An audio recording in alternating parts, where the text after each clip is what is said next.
राधे राधे दोस्तों। जा रही हूँ एक नकटा गीत सुनाने, आप लोग को कैसे लगे कमेंट करके ज़रूर बताना।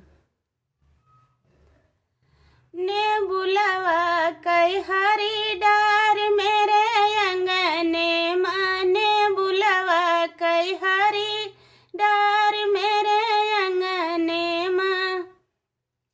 ने बुला तुरन गयो वही ने बुला बगिया, ने बुला तुरन गयो वही ने बुला बगिया,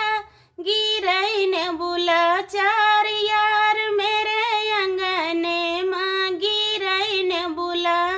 चार यार मेरे अंगने माँ, ने बुलावा कई हरी डार मेरे अंगने माँ, ने बुलावा कई हरी डार मेरे अंगने माँ, ने बुला तुरन